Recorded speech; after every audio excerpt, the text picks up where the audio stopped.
Hello friends, welcome to Jeevanya's kitchen. Friends, இன்றைக்கி நம்ம ரொம்ப சிம்பிளான முறையில் கத்திரிக்காயை வச்சு ரொம்பவே டேஸ்டியான ஒரு கிரேவி ரெசிபி செய்ய போகிறோம்.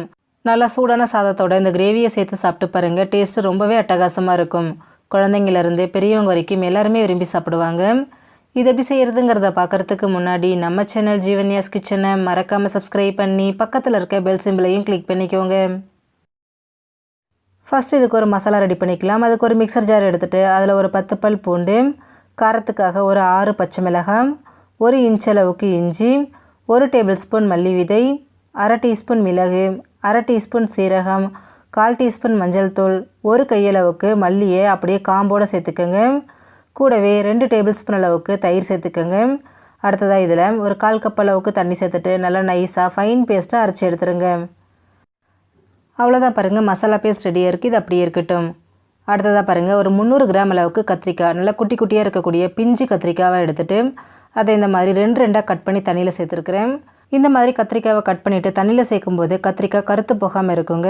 நீங்கள் எடுக்கக்கூடிய கத்திரிக்காயோட சைஸை பொறுத்து நீங்கள் கட் பண்ணிக்கோங்க. இப்போ ஸ்டவ்வில் ஒரு கடாய் வச்சுட்டு அதில் 3 டேபிள் ஸ்பூன் நல்லெண்ணெய் சேர்த்துக்கோங்க. எண்ணெய் காஞ்சதும் நம்ம கட் பண்ணி வச்சுருக்கக்கூடிய கத்திரிக்காவை தண்ணியை வடிச்சிட்டு இதில் சேர்த்துருங்க. இது கூடவே 1/4 டீஸ்பூன் மஞ்சள் தூள், 1/4 டீஸ்பூன் மிளகாய்த்தூள், 1/4 டீஸ்பூன் உப்பு சேர்த்துக்கோங்க. சேர்த்துட்டு ஸ்டவ்வை மீடியம் ஃப்ளேம்லேயே வச்சுட்டு ஒரு 3லேருந்து 4 நிமிஷத்துக்கு இது நல்லா வதக்கி எடுத்துருங்க. நம்ம சேர்த்துருக்கக்கூடிய கத்திரிக்காயோட நிறம் மாறி ஓரளவுக்கு நல்லா வெந்து வரும். அது வரைக்கும் இதை நல்லா வதக்கி விடுங்க. பாருங்கள், கத்திரிக்காய் ஓரளவுக்கு நல்லா வெந்து நிறம் மாறி நல்லா சுருங்கி வந்திருக்கு. இப்போ அந்த எண்ணெயை வடிச்சிடுங்க. வடிச்சிட்டு அந்த கத்திரிக்காயை மட்டும் தனியாக ஒரு பிளேட்டுக்கு மாற்றி வச்சுடுங்க. இது நம்ம அப்புறமா தான் யூஸ் பண்ண போகிறோம். பாருங்கள், நம்ம சேர்த்த எண்ணெய் அப்படியே இருக்குது. இப்போது அதே எண்ணெயில் அரை டீஸ்பூன் சீரகம், ஒரு 2 வரமிளகாவை இந்த மாதிரி கிள்ளி சேர்த்துக்கோங்க. கூடவே கொஞ்சமாக கருவேப்பிலையும் சேர்த்துருங்க.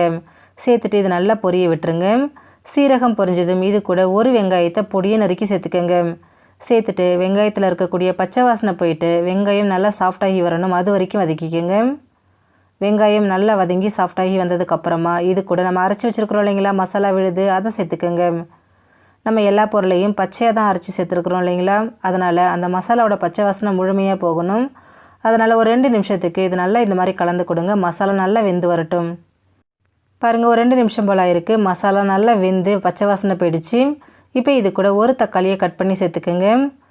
கூடவே 1 டீஸ்பூன் கல் உப்பு சேர்த்துக்கிறேன். நீங்கள் தூள் உப்பு கூட சேர்த்துக்கலாம்.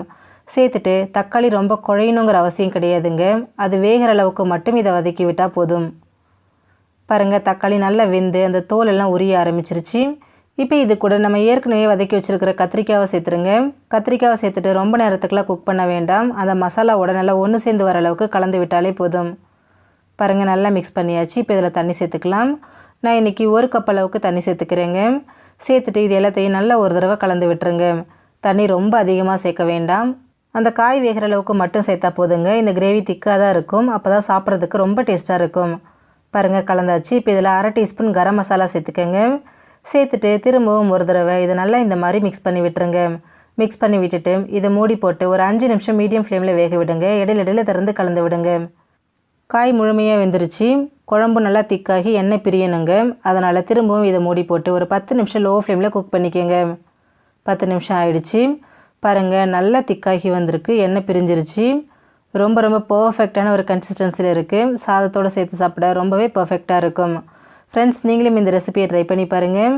இந்த வீடியோ உங்களுக்கு பிடிச்சிருந்தா லைக் பண்ணுங்கள், ஷேர் பண்ணுங்கள், கமெண்ட் பண்ணுங்கள். ஜீவன்யாஸ் கிச்சனை சப்ஸ்கிரைப் பண்ணி பக்கத்தில் இருக்க பெல் சிம்பிளையும் கிளிக் பண்ணிக்கோங்க. அப்போ தான் நம்ம சேனலில் நான் போடுற வீடியோஸோட நோட்டிஃபிகேஷன்ஸ் உடனுக்குடனே உங்களுக்கு வரும். தேங்க்யூ.